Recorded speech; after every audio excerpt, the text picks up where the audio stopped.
Halo semuanya, selamat datang di Unpam Mengajar Ujar. Saya Yulita Pujalestari dan hari ini kita akan membahas tentang konflik dalam organisasi.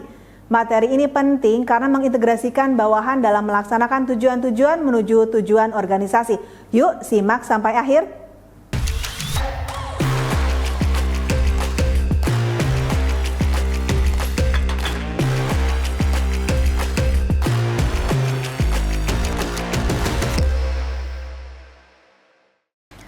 Pada pertemuan kali ini, mahasiswa harus mampu mendeskripsikan konflik dalam organisasi dari perspektif individu dan kelompok untuk memahami dampaknya terhadap dinamika kelompok dan adaptasi individu, mengidentifikasikan strategi, motivasi yang sesuai bagi bawahan oleh pimpinan berdasarkan pemahaman terhadap konflik dalam organisasi untuk meningkatkan semangat kerja, menyusun rencana arahan dan penggerakan bawahan oleh pimpinan dengan memanfaatkan pemahaman terhadap konflik dalam organisasi untuk mencapai tujuan yang diinginkan.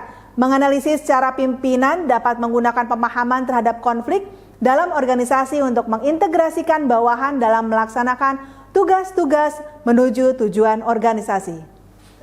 Kita mulai dengan submateri dalam interaksi sosial dan hubungan antar individu atau kelompok. Konflik sebenarnya merupakan fenomena alami. Dahulu konflik sering dipandang sebagai sesuatu yang negatif dan tidak diinginkan, tetapi pandangan tersebut telah berubah seiring waktu. Konflik ini dianggap sebagai bagian normal dari kehidupan organisasi yang dapat memiliki dampak positif atau negatif tergantung pada bagaimana organisasi mengelolanya. Konflik di tempat kerja sering disebabkan oleh hambatan komunikasi. Manajer yang menerapkan komunikasi langsung dapat mencegah dan meminimalkan konflik. Konflik terjadi ketika suatu pekerja menghalangi upaya pekerja lain untuk mencapai tujuan mereka. Memahami konsekuensi konflik dapat membantu manajer mengubahnya menjadi kekuatan positif untuk meningkatkan kinerja organisasi. Dan faktor-faktor penyebab konflik dalam organisasi, beberapa faktor menyebabkan konflik meliputi ketergantungan kerja, keterlambatan dalam suatu aktivitas dapat mempengaruhi aktivitas lain menyebabkan konflik. Kemudian ada perbedaan tujuan dan budaya kerja antar unit dapat menciptakan konflik horizontal. Kemudian ada alokasi sumber daya. Persaingan untuk sumber daya terbatas dapat menyebabkan ketidakpuasan dan konflik. Selanjutnya yaitu sistem kompensasi. Ketidakadilan dalam sistem kompensasi dapat memicu konflik. Selanjutnya ada iklim organisasi yang buruk, ketidakjelasan tanggung jawab dan rendahnya formalitas dapat meningkatkan potensi. Selanjutnya kita masuk ke submateri dampak konflik dalam organisasi dapat menghasilkan dampak negatif maupun positif tergantung pada bagaimana konflik tersebut dikelola. Dampak negatif dari konflik ini menunjukkan pentingnya manajemen konflik yang efektif dalam organisasi. Dengan mengidentifikasi dan mengelola konflik secara proaktif, organisasi dapat meminimalkan efek merugikan dan memanfaatkan potensi positif dari konflik, seperti peningkatan inovasi dan perbaikan proses untuk mencapai tujuan organisasi secara lebih efektif.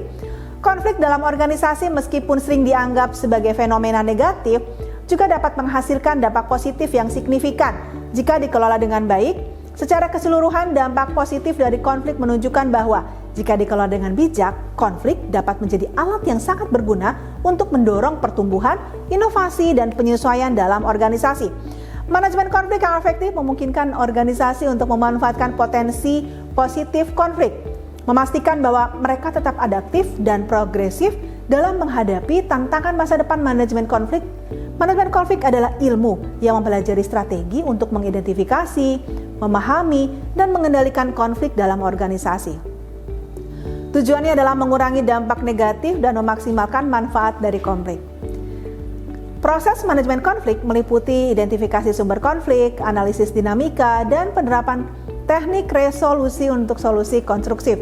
Fokusnya adalah pada pemecahan konflik dan pengembangan strategi makro yang lebih efektif. Pengakuan masalah yang tepat adalah kunci dalam pengelolaan konflik. Intervensi diperlukan ketika konflik efektif mendominasi tanpa substansi yang signifikan. Manajemen konflik yang efektif meningkatkan kinerja, inovasi, dan menciptakan lingkungan kerja yang harmonis. Selanjutnya adalah strategi penyelesaian konflik. Bagaimana menyelesaikan konflik memerlukan kesediaan dan keterbukaan dari pihak-pihak yang terlibat, serta intervensi pihak ketiga jika diperlukan.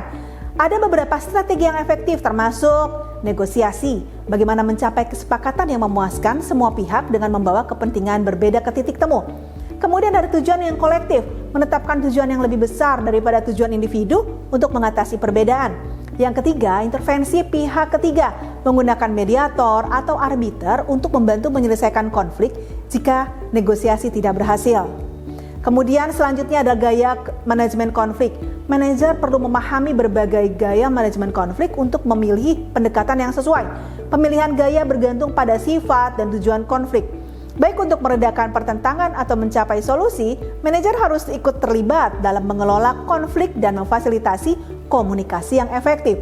Dalam lingkungan yang dinamis, pemahaman mendalam tentang manajemen konflik penting untuk menciptakan lingkungan kerja yang harmonis dan produktif.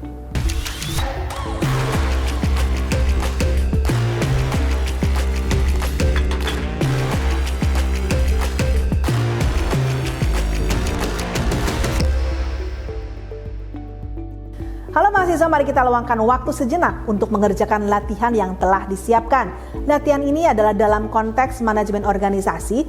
Jelaskan bagaimana konflik dapat menjadi pemicu perubahan substansi dan inovasi. Berikan contoh konkret bagaimana konflik internal dalam organisasi mendorong peningkatan efisiensi, adaptasi terhadap lingkungan yang berubah, atau bahkan inovasi produk atau layanan baru.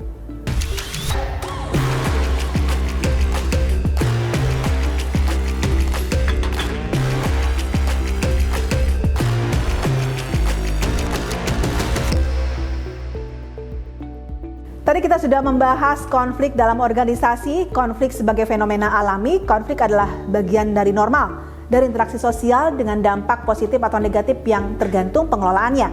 Kemudian konflik muncul dari tindakan bertentangan. Manajer efektif dapat mengubahnya menjadi kekuatan yang positif. Kemudian ada faktor-faktor penyebab konflik, diantaranya ketergantungan kerja, perbedaan tujuan, alokasi sumber daya tidak adil, dan iklim organisasi yang buruk. Kemudian konflik dapat berdampak negatif atau positif. Manajemen yang baik meminimalkan dampak buruk dan memanfaatkan potensi positif. Kemudian proses sistematis untuk mengidentifikasi dan mengelola konflik memerlukan pengakuan masalah dan intervensi tepat. Strategi penyelesaian konflik juga merupakan termasuk negosiasi dan intervensi pihak ketiga. Keberhasilan tergantung keterbukaan pihak terlibat. Selanjutnya adalah bagaimana manajer harus memiliki gaya sesuai dengan sifat konflik untuk menciptakan lingkungan kerja harmonis dan produktif. Semoga bermanfaat dan mudah dipahami. Terima kasih sudah menonton. Jangan lupa like, komen, dan subscribe jika suka video ini. Sampai jumpa di video pembelajaran berikutnya. Wassalamualaikum warahmatullahi wabarakatuh.